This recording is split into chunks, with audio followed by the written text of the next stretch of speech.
आई कशाला मारते तिला, तिचा दुसऱ्या होता.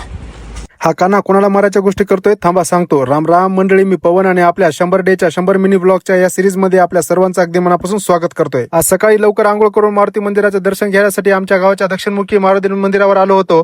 दर्शन घेऊन एवढं प्रसन्न वाटलं की बघायचं कामच नाही. मग दर्शन वगैरे व्यवस्थित झालं होतं आणि त्याच्यानंतर आपल्याला जायचं दुकानला. पण दुकानला आपण मोठा हत्ती मागितला होता. मोठा हत्ती म्हणजे काय तर मोठा ट्रक.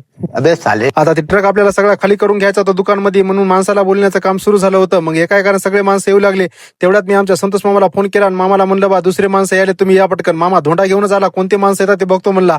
आता संतोष मामा धोंडा फेकून मारणार या कारणानं जे आलेले माणसं होते ते पळून गेले. त्याच्यानंतर मी दुकानची पूजा केली, व्यवस्थित पूजा वगैरे सगळं करून पहिलं दुकानचं पोतं आपण खाली करायला सुरुवात केली. त्यानंतर सगळी गाडी आपली खाली या ठिकाणी झाली होती. आता इथं पूर्ण गाडी खाली झाली होती ना आपल्याला जायचं शेतामध्ये. शेतात आपल्याला हळद निंदायला बाया येणार होत्या आणि त्याला गुतं द्यायचं होतं.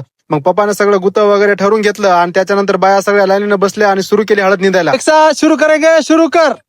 आता शेतातलं सगळं काम आवरून आपल्याला दुकानला यायचं होतं. दुकानला आल्याला बघितले की कानानं एक डुप्लिकेट बंदूक आणली होती आणि कोणाला तरी मारायच्या गोष्टी करू लागला. कोणातरी पोरासंग भांडण करून आलं आणि त्याला मारायच्या गोष्टी करू लागला. त्याच्यानंतर दुकानमध्ये सगळे आलेले पोरं त्याला हसू लागले. आता इकडलं सगळं आवरून आपल्याला दुसरं काम भेटलं होतं की रविदाची गाडी त्याच्या घरी नेऊन द्यायची होती. मग गाडी नेऊन देता देता आपल्याला सोपान सर भेटले आणि म्हणले की आपली नवीन बिल्डिंग बघूया म्हणून. बिल्डिंग बघत असतानाच आपल्याला सोपान सर म्हणले की वरचे 2 सीटर आपल्याला किराणा द्यायचे आहेत. मग मी म्हणलं की बा काय हरकत नाही, कोणी असलं तर सांगतो. तर हे लोकेशन एवढं भारी आहे की सगळ्या व्ह्यू या ठिकाणी इथून दिसतो आणि मेन रोडला असल्यामुळे इथे कुठल्याही शॉप असं व्यवस्थित अगदी चालतं, कारण की एकदम प्राईम लोकेशनला असल्यामुळे सगळेजण येऊ शकतात इथं. आणि ही जर रील कोणी जर बघून आलं तर त्याला डिपॉझिट अगदी 0 असणार आहे मित्रांनो. आता या सगळ्यात भारी सेटरचा पत्ता म्हणजे की आपल्या गिरगाव पॉईंट पासून डाव्या साईडला भगीरथा मार्केट म्हणून आहे, तिथं आहे दोन्ही सेटर. आणि आपण जर ही रील दाखवून गेल्या तर आपल्याला डिपॉझिट एकदम 0 असणार आहे.